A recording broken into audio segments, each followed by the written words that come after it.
सृजनशीलताको नौलो आयाम, नवीन विषय, नवीन प्रस्तुति, कार्यक्रम नवोदय संगालो, सृजनशील विद्यार्थीहरूको आवाज। मात्र रेडियो मकवानपुर 101.3 मेगाहर्ट्जमा हरेक शुक्रबार साँझ 7 बजे।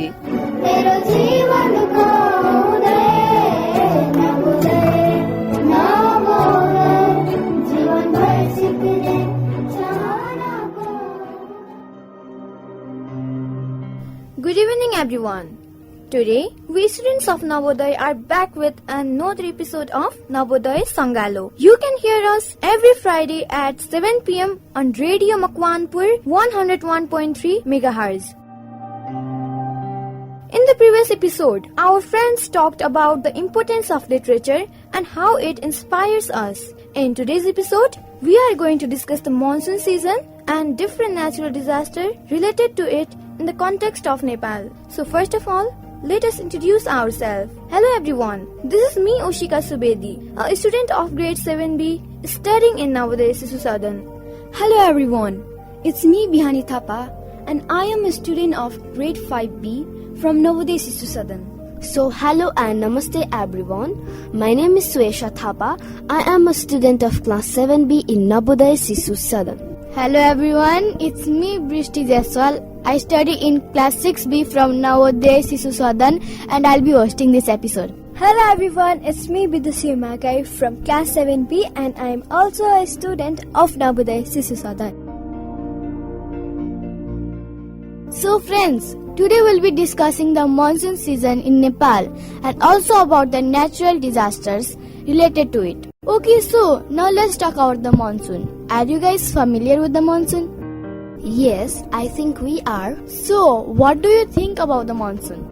Also, the monsoon caused so many problems and disasters like floods and landslides, but I enjoyed it a lot because I love spending time in the rain and also we get a chance to grow paddy in the monsoon. It is my favorite season too. Telling the truth, in the monsoon season after a long summer, we get a vacation for a long time to get rest and have fun with our family and friends. So that's why I really love and enjoy the monsoon season. I also think the monsoon season is very nice, but the problem that I have faced is that near my home the water gets stored, so it became hard for me to go out of the home. So I don't particularly like the monsoon season. I also like the monsoon because of the clouds and beautiful sky, so that I can take many photographs of beautiful scenarios. It is the best time to relax. Beautiful scenery puts me in a good mood. That is the reason why I love this season.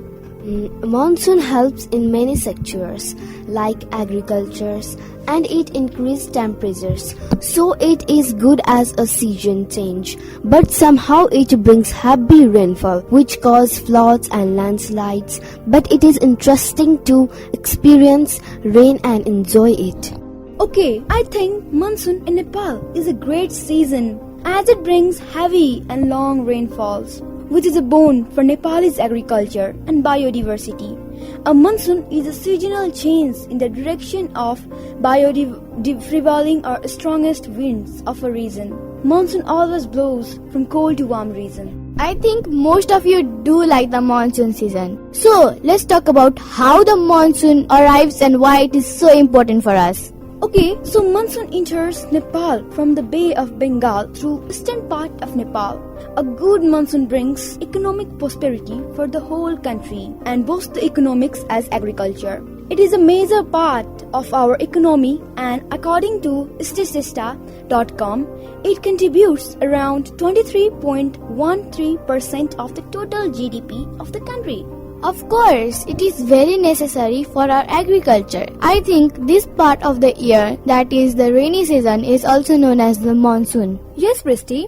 Monsoon season is also known as the rainy season. Simply, it occurs in Nepal every year for 2-3 months. In Nepal between 1968 and the present, the average starts and end date for the summer monsoon are June 10th and September 23rd respectively. And also, our country receives more than 80% of its annual rain in the monsoon and is directly linked with the production of paddy and the country agriculture and in turn the economy. The monsoon season is characterized by not continuous but continuous rain for a few days separated by rainless intervals.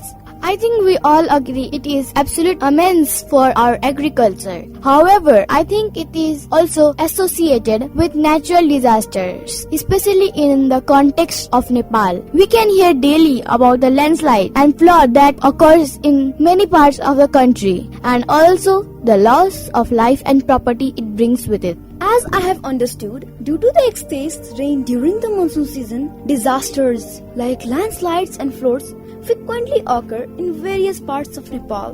The movement of earth, rocks, or debris down a slope under the influence of gravity by certain process is a landslide. Landslides usually occur as secondary effects of heavy rainfall and earthquakes. A debris flow is a slurry of soils, rocks, and organic matter combined with air and water. Suyasa sister, what do you think are the causes of landslides? Actually, the causes of landslides in Nepal are natural as well as man-made. In general, the middle hills are prone to landslides. Natural phenomena like heavy rainfall, active tectonic movements, deforestation and disturbance of hill slopes for making roads and dams are also the major causes for occurring landslides. And what about floods? They are also terrifying and make people lose their house, fertile land, livestock, etc.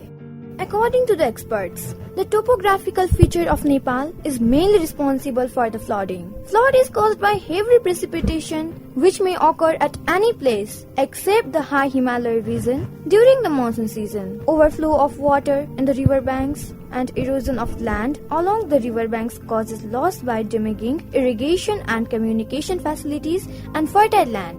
One of the main social-economic drivers for flooding and landslides are change in land use. Change from grasslands to arable farming system, field drainage, change in forest covers and soil sealing can all increase runoff and incidence of flooding.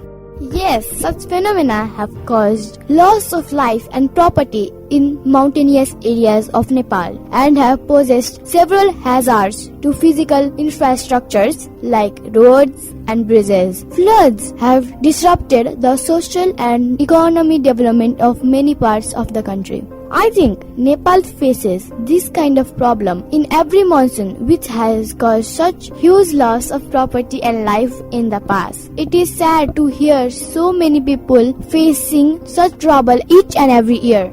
Yes, Prishti, according to the Ministry of Home Affairs, Nepal, the floods of August 2008 in the Kosi River, September 2008 in western Nepal, and July and August 1993 in the Bagmati, and floods in other rivers were the most devastating disasters in Nepal. Nepal has observed monsoon floods as well as flash floods.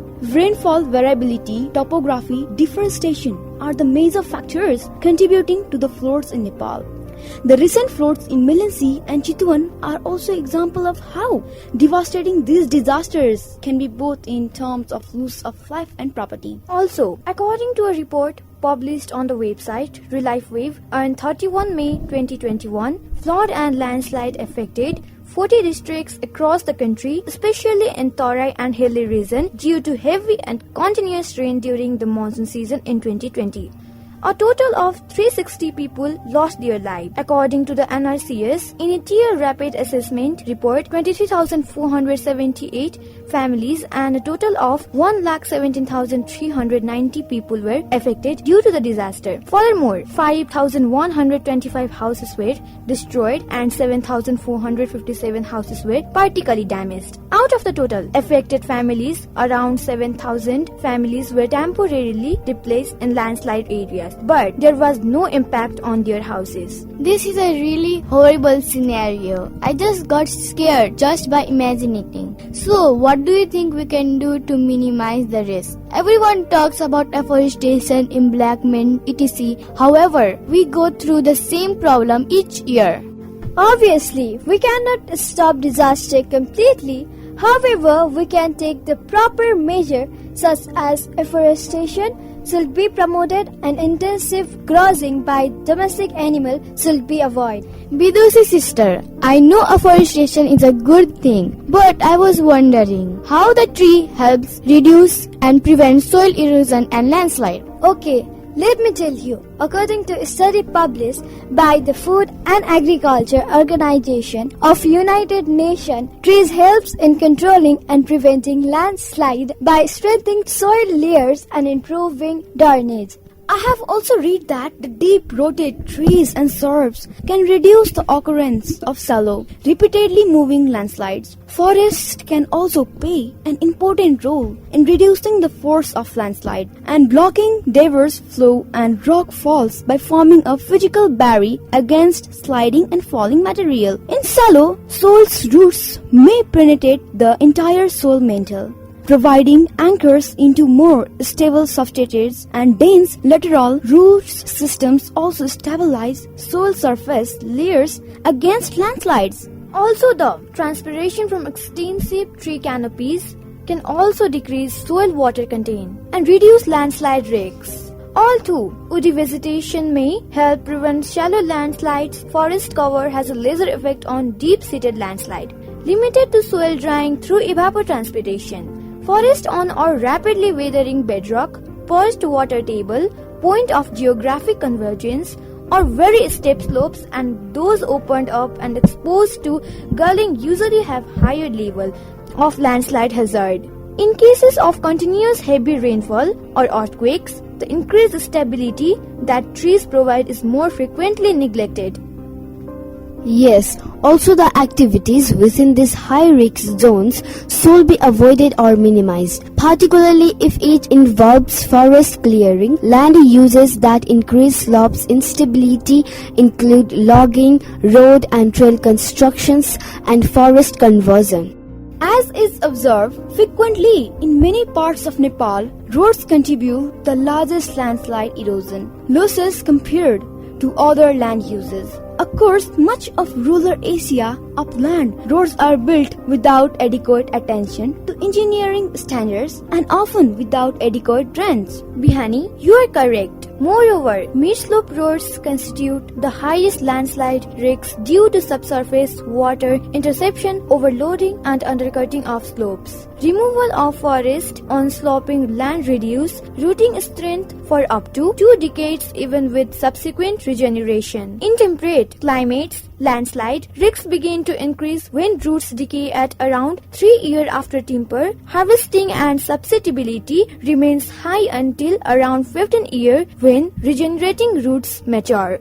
I would also like to add that conversion from trees to crops permanently reduce the rooting depth and strength, while deep soil are also tried to a lesser depth and degree, thus increasing the landslide risks. Subsequent agricultural practice may also increase the landslide risks in the comparison with the forest delays. Terracing low soil covers reduce land uses, especially those that have a high tree compound, can mitigate some of these risks. As suggested by FAO, the implementations of improved standards for road constructions need to be undertaken immediately to reduce landslide risks. Maintenance of forest cover is particularly important in areas prone to landslides. Typically, these areas include slopes that are steep, have perched water tables, have soils with low cohesions. Retaining trees at the T of slope along road and rail right-of-ways will reduce risks to this forest. Health and vitality will be key factors in maintaining a strong rooting system in relation to stresses related to changing climate. Protection against surface erosion and deep land formation is also important in reducing landslide incidences. Tree and shrub planting should be concentrated on high-risk slopes. Shrubs have the benefits of trees without negative effect of weight and wind loading. Planting on steep slopes where slope materials remain unstable is inappropriate if complementary engineering work such as contour trenching are not used. According to an article published in the website ecointelligence.com, the first and most important step is to reduce all activities that cause the land degradation in the first place. This includes deforestation, overgrazing, improve agricultural activities, mining, etc. Simply reducing the extent of these activities will prevent the future land degradation. Since soil erosion is seen as the largest cause of land degradations, efforts should be made to prevent this. Soil is effectively a non-renewable source and takes thousands of years to replenish. So, do you mean to say that we need to take some action against it? Yes, and some ways can be afforestations, reforestations, and restorations. Okay, but how can this activity help to reduce soil erosion? May I? Sure, why not? Areas prone to soil erosion can be planted with trees, especially trees that have a high root shoot ratio and so high soil bending capacity. Reforestation. The difference is that here we are regrowing a previously deforested area. This can recover land productivity before it is completely lost. Restoration. Degraded lands need to be restored or reclaimed in order to return it to a productive state. Agricultural losses amount to some of the largest losses of valuable land. Certain agricultural practices can prevent soil erosion very effectively. Mulching. This is effective for wind as well as water erosion. Mulch is a layer of crop stubble that is added as a protective layer over soil. It covers the soil and prevents evaporation and improves the organic matter of the soil. It also allows water to flow over it and keeps the soil underneath safe. Contour and strip farming. This involves planting of crops perpendicular to the direction of flow of water to keep the flow in check. It has proved to be very effective in controlling soil erosion. Windbreaks. This is an agroforestry method of preventing soil erosion. Windbreaks are trees that are planted on the edges of agricultural land that divert the direction of wind away from the fertile soil. Irrigation practice need to be modernized to tackle land degradation. Simply increased will reduce the pressure on deforestation practices. Flood control measures, especially when agriculture land or communicatorily important land, is prevent along the flood plans. Simple flood control measures like lifts can prevent erosion and land degradation. Spreading awareness of the dangers of land degradation in urban areas and urban authorities should ensure that needless city explanation is not undertaken. Bidusi and Bihani. I must say that was really useful research from your side. So in conclusion, we can say that to minimize the risk factor due to these disasters, the construction of roads and dams should be restricted in fragile areas. People should be aware of the causes of landslide. Terrace farming on the hills slows down the rate of landslide. Embankment in river, social awareness and mitigation should be there. To minimize casualties, preparedness is the most important thing that can be done. Also, the governing bodies must focus on the prevention measure rather than always focusing relief plans after a disaster occurs. The disasters cannot be prevented, however, the risks can be minimized if proper measures are taken in time.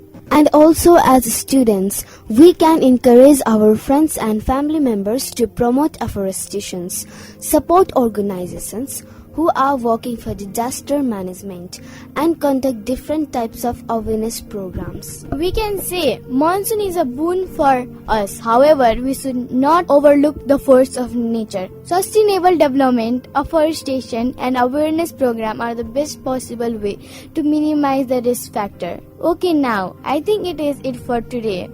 We would like to call it a day for now. However, we promise we'll bring more interesting and new topics again in the next episode. And also, we would like to show our gratitude to our school, our friends Aryan Kumar Thakur and Bhupendra Pradap Singh for their guidance and support. And please don't forget to wear a mask and wash your hands regularly. Thank you everyone. Stay home, stay safe. सृजनशीलताको नौलो आयाम, नवीन विषय, नवीन प्रस्तुति, कार्यक्रम नवोदय संगालो, सृजनशील विद्यार्थीहरूको आवाज। मात्र radio Makwanpur 101.3 मेगाहर्ट्जमा हरेक शुक्रबार साँझ 7 बजे। मेरो जीवन